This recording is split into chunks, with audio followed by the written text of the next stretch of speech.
இயேசுவுக்கே புகழ், மரியே வாழ்க. இயேசுவில் அன்பிற்குரியவர்களை தவ காலத்தினுடைய 2வது வாரம் புதன்கிழமை நாம் இருக்கிறோம். இன்னைக்கு நம் தவ காலத்தில் இருந்தாலும் மார்ச் மாதம் 19ஆம் தேதி தாயாம் திருச்சபை புனித சூசையப்பருடைய விழாவை கொண்டாடுகிறது. புனித சூசையப்பர் புனித கன்னிமரியாருடைய கணவர் என்று விழாவை கொண்டாடுகிறது. விவிலியத்துல எந்த ஒரு வார்த்தையும் பேசாத ஒரு அமைதியின் புனிதர் அப்படின்னா புனித சூசையப்பர் தான் சொல்லி ஆக வேண்டும். தன்னுடைய வாழ்க்கையில விவிலியத்துல எங்கும் அவர் பேசியதாக எந்த ஒரு தகவலும் நமக்கு கொடுக்கப்படவில்லை. ஆனால் இவர் வெறும் வார்த்தையால் அல்ல, மாறாக தன்னுடைய செயல்பாட்டால் நிறைய பேசியிருக்கிறார் என்பதை நம் விவிலியத்திலே புரிந்து கொள்ளலாம்.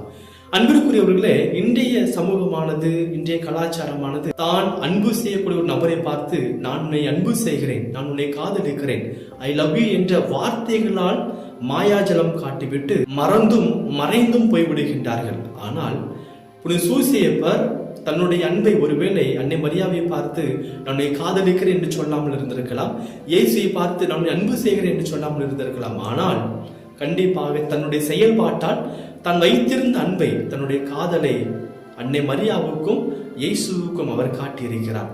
அன்பானவர்களே, இந்த குடும்பத்திற்காக தன்னையே முழுமையாக அர்ப்பணித்து புனித சூசையப்பரை போல நாமும் நம்முடைய அன்பை பிறர் மீது வைத்திருக்கக்கூடிய அந்த காதலை வெறும் வார்த்தைகளால் மட்டுமல்ல, மாறாக நம்முடைய செயல்பாட்டால் நாம் நிரூபித்து காட்டுவோம். இறைவன் இந்த நாளிலே உங்களையும் குடும்பத்தையும் விரைவாக ஆசீர்வதிப்பார்.